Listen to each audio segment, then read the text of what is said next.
everyone. All right, I'm here today to share with you the first in a series of, um, let's call it Tantric meditations on the sutras, the Radiance Sutras. And this comes from probably my favorite book ever, the Radiance Sutras. Yeah. And since this is going to be the first of these videos, I feel like I need to do a little bit of an introduction and give you a little bit of a background about this book and about these practices. So let me just start by reading this short little prelude, and then I'm going to share with you one of the first sensual practices in this book, of which there are many wonderful practices.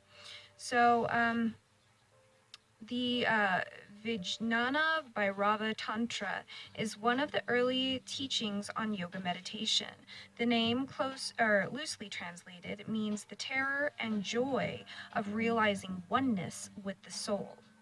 The text is only about 2,000 words in the original Sanskrit, perhaps 40 minutes of chanting, yet those few words describe the essence of many of the world's meditation techniques. I call it the Radiant Sutras because it is so luminous. This text is part of the ancient tantras, although how ancient we cannot say exactly. The first written version appeared in Kashmir around 800 AD. Before that, it may have been handed down through the oral tradition, which means that it was memorized and chanted for generations. In ancient texts such as the Rig Veda, the word tantra refers to the technology of weaving a loom, the warp. There is the image of stretching or weaving threads in patterns across the framework of a loom. Metaphorically, a tantra is a tapestry of knowledge, weaving together the threads of yoga technique. A tantra is not poetry, although it may sound that way in the original Sanskrit and in the translation. A tantra is a manual of practices. This one is a compendium of yoga meditation instructions set as a conversation between lovers. Its focus is on full body spirituality and accepting every breath, sensual experience, and emotion as doorways to deep and intimate contact with the energies of life. A translation of this, and then it goes into the translation of this tantra being a language of love. The Bhairava Tantra is a set of as a conversation between the goddess, who is the creative power of the universe, and the god, who is the consciousness that permeates everywhere. For short, they call each other Devi and Bhairava, or Shakti and Shiva. They are lovers and inseparable partners, and one of their favorite places of dwelling is in the human heart.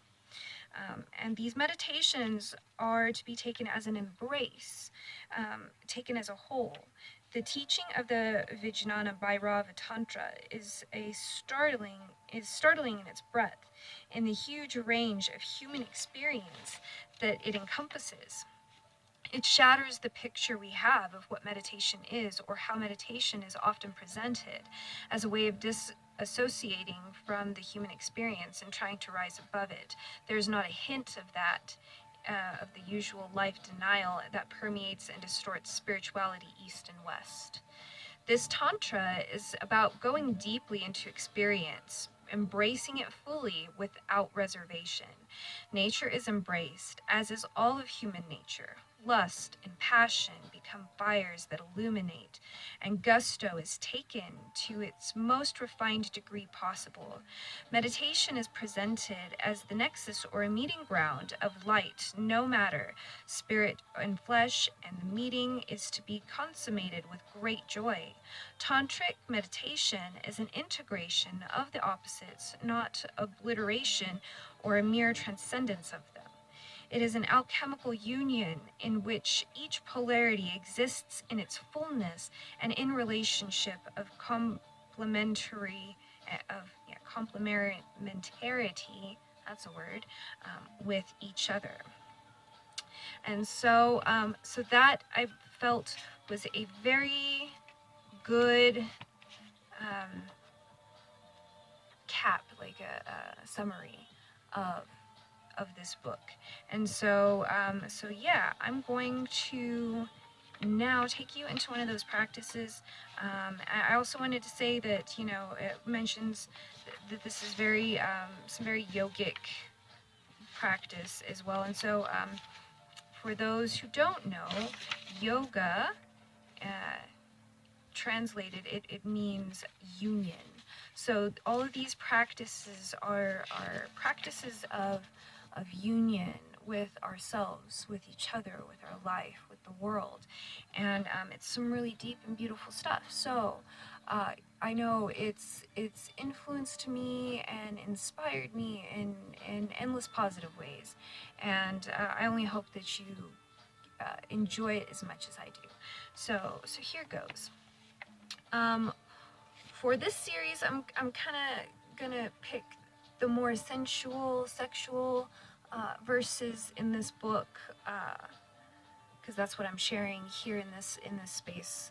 And but you know, like it said, it covers all aspects of life, and I share all those other ones in my normal yoga classes, but these ones obviously are not going to be appropriate to share in normal classes, and not going to be everyone's thing. So without further ado, let us begin. And I'm actually going to start with the verse, and then I'm going to lead you in the practice, and then I'm going to come back and reiterate the verse at the end, so that you get like the full depth of it going on. All right. Follow the path of the life force as she flashes upward like lightning through your body. Attend simultaneously to the perineum, that bright place between the legs, to the crown of the skull, to that shimmering, bright place, star place above the head. Notice this living current becoming ever more subtle as she rises, radiant as the morning sun, until she streams outward from the top of the head into all-embracing gratitude. Thus become intimate with the life of all beings. All right. Maybe I should have started you with a few deep breaths too, just to kind of get into that meditative state.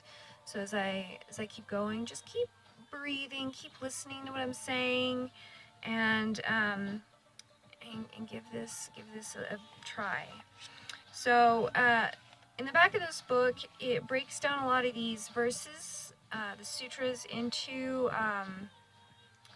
like practices, and he picks out one of the words in the sutra in Sanskrit, one of the Sanskrit words, and he breaks down the Sanskrit meaning into a practice that follows the sutra, like the key in the sutra.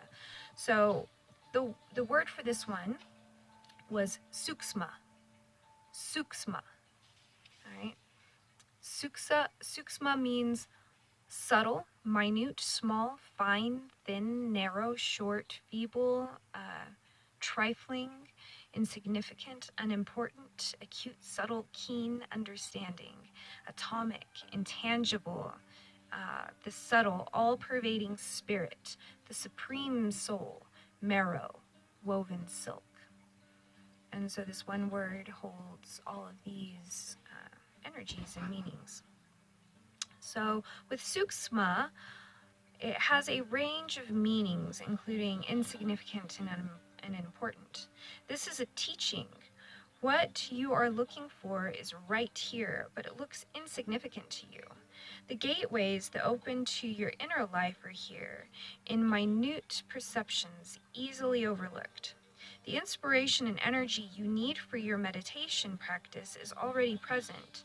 Tune into the subtle aspects of your sensory experience that are so tiny they seem intangible and atomic. Be alert for that which is as fine as woven silk. You can think of suksma as subtle sensuous experience. You walk outside on a beautiful day and feel a tingle of sexual electricity just because you're alive. It lasts a second and then disperses throughout your whole body. But your next breath is a bit more enjoyable and colors seem brighter.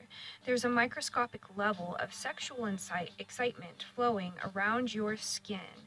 That is subtle sensuality. Or say you are listening to music. At a certain moment, one of the players touches a string lightly and the quiet sound moves you deeply.